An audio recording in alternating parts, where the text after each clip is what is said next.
भाजपचे संदेश पारकर, अतुल रावराणे व इतर काही मंडळी शिवसेना उमेदवार सतीश सावंत यांच्या प्रचारात आहेत। युतीचे अधिकृत उमेदवार सावंत असे सांगून ते प्रचार करत आहेत। मात्र त्यांच्यावर भाजप पक्षाच्या वतीने लवकरच कारवाई केली जाणार आहे। तसेच सहकारातील अपप्रवृत्तीही आम्ही दूर करणार आहोत। विधानसभा निवडणुकीनंतर जिल्हा बँक भाजपच्या ताब्यात असेल अशी ही माहिती भाजपचे प्रदेश सचिव प्रवीण दरेकर यांनी दिली। आता लढाई सुरू झाली आणि आता चर्चेच्यावर चर्चा करून काय उपयोग नाही। आता यावर चर्चा करून काय होणार आहे का?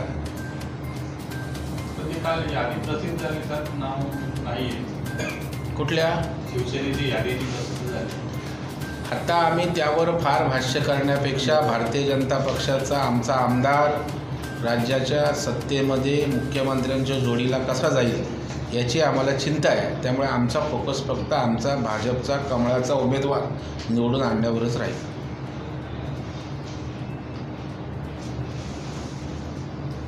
यावर कार्यवाही सुरू करतोय। फिजिबिलिटी रिपोर्ट प्रकल्प अहवाल आम्ही याच 15 दिवसामध्ये आमचा तयार होईल आणि जो इन्स्टॉलेशनला वेळ लागतो परवानगी आणि इन्स्टॉलेशनला तो जेवढा कमीत कमी वेळात आम्हाला उभा करता येईल तेवढा करू।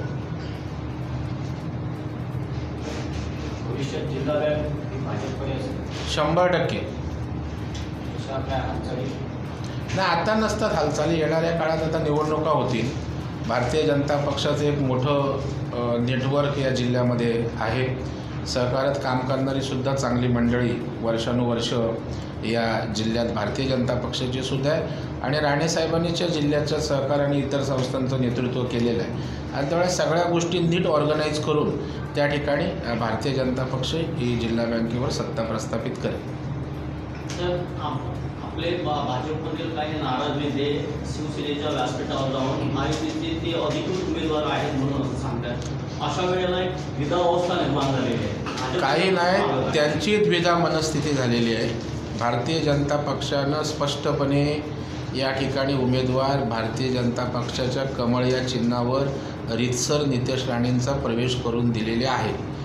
जर राज्याचे मुख्यमंत्री पण या ठिकाणी सभेला येणार असतील, विनोद तावडे पक्षाचे ज्येष्ठ नेते, मी पक्षाचा प्रदेश सचिव, आम्ही येत असू तर समजणाऱ्यांना ते समजलं पाहिजे। केवळ वैयक्तिक नैराश्यपोटी आपण कुठल्या तरी व्यक्तीला टार्गेट करून आपला सूड उगवता येतोय का या एवढ्या क्षुद्र विचारानं मला वाटतं ते त्या ठिकाणी प्रचार करत आहेत। पण अख्खा भारतीय जनता पक्ष हा नितेश राणेंचं काम करत राहील आणि भारतीय जनता पक्षाचं कारवाई केली जाणार नाही का? हो, निश्चितपणे पक्षाकडून त्यांना सांगितलं जाईल आणि त्यांनी जर तशा प्रकारे थांबवलं नाही तर पक्ष योग्य ती कारवाई करेल। सर, भाजप आणि शिवसेना युती महायुती आहे, तरी पण एबी फॉर्म हा शिवसेनेला या मतदारसंघातून दिला गेला। त्या संदर्भात मुख्यमंत्री जेव्हा येणार 15 तारखेला तेव्हा काय या विषयावर बोलणार? नाही, आता बोलण्यापलीकडे विषय गेलेला आहे, कारण त्यांनी त्यांचं एबी फॉर्म घेऊन चिन्हावर निवडणूक लढवत आहेत, आम्ही आमचा घेतलेला आहे। कारण या चर्चा किंवा बोलणं अगोदर झालं असतं उपयोग होता। तरी पण त्या ठिकाणी मुख्यमंत्र्यांनी वरिष्ठ पातळीवर शेवटपर्यंत काय जर करायचं असेल तर करू शकतात। महाराष्ट्राचे मुख्यमंत्री देवेंद्रजी फडणवीस साहेब यांचीच दस्तूरखुद्द मुख्यमंत्र्यांची सभा 15 तारखेला दुपारी 2 वाजता कणकवली या ठिकाणी होणार आहे।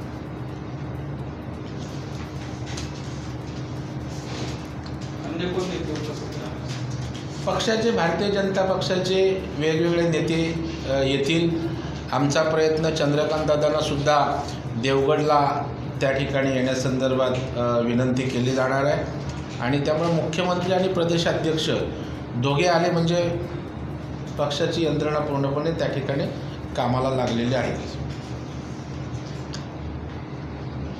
विरोधकांकडून गैरवापर केला जातो, तर तुम्ही मुंबई बँकेचे अध्यक्ष आहेत, सहकाराचा गैरवापर करतो, मग भाजपची राज्यात केंद्रात सत्ता आहे, मग तुम्ही आता तातडीने त्याबाबत कार्यवाही काय करणार? नाही, आता निवडणूक आयोगाच्या अखत्यारीत सगळ्या यंत्रणा असतात।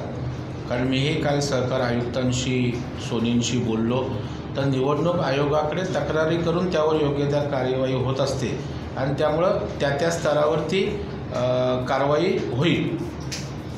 आणि सरकार म्हणून उद्या येणारं सरकार आमचंच असणार आहे आणि त्याच्यामुळे अशा प्रकारच्या अपप्रवृत्ती त्या ठिकाणी थांबवण्याचं निश्चित काम नितेश राणे करतील आणि आम्ही लोक त्यासोबत ताकदीनं असून चांगला सहकार लोकांच्या उपयोगाचा या जिल्ह्यामध्ये निर्माण करू.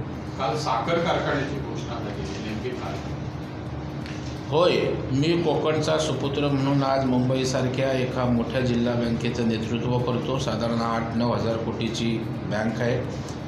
हे करत असताना मी राज्यभर वेगवेगळ्या प्रकल्पांना, कारखान्यांना, सूतगिरण्यांना आम्ही फायनान्स करत असतो. अशा वेळेला माझ्या कोकणात या ठिकाणी चांगले प्रकल्प व्हावे ही माझी त्या ठिकाणी मनोमन गेली अनेक वर्षाची इच्छा होती. ती फलद्रूप होत नव्हती. पण सुदैवानं आज नितेश राणेंसारखं एक तरुण नेतृत्व या ठिकाणी आल्यामुळे माझ्या त्या अपेक्षेला त्या ठिकाणी निश्चितपणे पूर्तता होणार आहे. आणि काल मी वैभववाडीत फिरत असताना मला ऊस मोठ्या प्रमाणावर दिसला आणि त्यातनं मग नितेशजींशी चर्चा करून या ठिकाणी कुठल्याही परिस्थितीत आपण साखर कारखाना उभा करू, जेणेकरून इथल्या ऊस उत्पादकांना 2-2, 3-3 तास प्रवास करून ट्रान्सपोर्टेशनचा खर्च करून वर कारखान्याला ऊस पाठवावा लागणार नाही. ट्रान्सपोर्टेशन वाचेल. त्याशिवाय आणखी काही लोक ऊस उत्पादन करून जे नगदी पीक आहे, जे पैसे हमखास मिळतात ते कोकणातल्या माझ्या शेतकऱ्यांना मिळेल यासाठी नितेशजींच्या नेतृत्वाखाली आम्ही प्रयत्न करू आणि त्याला सारं सहकार्य मी करेन.